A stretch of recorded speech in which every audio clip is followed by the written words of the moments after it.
What's up, guys? So I'm going to be doing some different videos here over the next few weeks. I'm going to be revisiting some knives I reviewed in the past. Knives that have stayed in my collection for a long time and are still there, and they're still part of my permanent collection. Because as most of you know, I turn over a lot of knives. I don't keep many knives. 2 knives that I have repurchased. I've either given away, sold, and determined I couldn't live without it and bought it again. The reason I'm doing this one first is because I have bought this one not once, not twice, but 3 times. The first one I bought, I gave it to a friend. The second one, I sold it. When I sold a bunch of knives, I used it for a kind of a booster to make a knife deal go through. No, wait. The first one I sold it and gave it away, gave it as a booster to make a deal go through. The second one I bought, I gave it to my son. That was a couple months ago. He saw it and fell in love with it, wanted it, gave it to him. And I just recently bought another one because I feel like I have to have this knife in my collection. One, because I love the knife. I think it's one of the best reasonably priced production knives that you can buy. 2, it's a great size comparison for the channel, right? So it fits a lot of niches for me. I'm talking about the Blade HQ exclusive bugout 535-2002.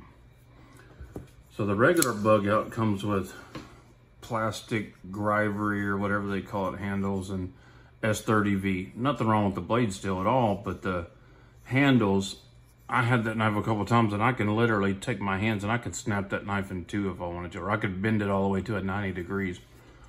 That did not appeal to me at all. So the first one I bought, before I traded it, I put different scales on it. I bought it, I called it the bankrupt bugout. I bought it to put rock scales on because I wanted the 20 CV blade steel that comes on it on this custom bugout I was making. Ended up, not digging it as much as I just kept thinking about this knife. I love these scales, and I was almost wishing I just never took them off there, and that's why I ended up buying this 2 more times. These scales here, I mean, you could squeeze the crap out of them and you can barely move them. I mean, they are hard as an understatement, and they're just good looking scales to me. 20 CV polished stonewash on G10 scales. This is what the regular bugout should be. This is a home run right here. This is a really thin, slicey knife with a killer blade steel, bulletproof handles, and good looking hardware. I mean, Blade HQ knocked it out of the park on this. And you talk about fidgety knife. I mean, this is the fidgetiest knife that I own. Love this knife. I mean, I think I had to flick it 4 times before it was drop shut. It's just a killer knife. Let's look at some size comparisons. Even though this is my size comparison knife. The Medford Slim Midi Marauder, which the Medford Slim Midi is not a small knife. I know Slim Midi kind of gives the term that it's a small knife, but it's not. It's a thinner than most Medfords, but it's still a good size knife. The Evo 2.0 and the Paysan. Love the Paysan. Bought that one a couple of times. 2 or 3, I can't remember. I'd have to go back and look. But it's in my permanent collection. This is in my permanent collection. Another reason these are hard to stay in my collection is because when I have a family member or a close friend who's not a knife person ask about getting into knives and wanting to buy a quality knife, this is what I recommend, and sometimes I'll just give it to them. Or whatever knife I have at the time that that's my favorite as far as a production knife.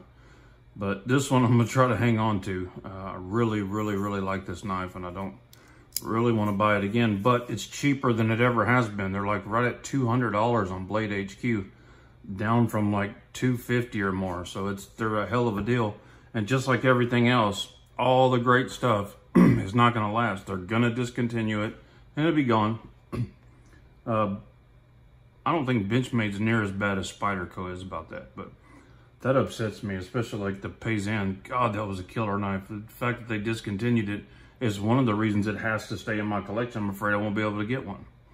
So anyway, this has been my follow-up of the Blade HQ exclusive 535-2002 bug out. 20 CV, G10 scales. Guys, you have a great day. God bless you and your families. Say a prayer for our country. Good night.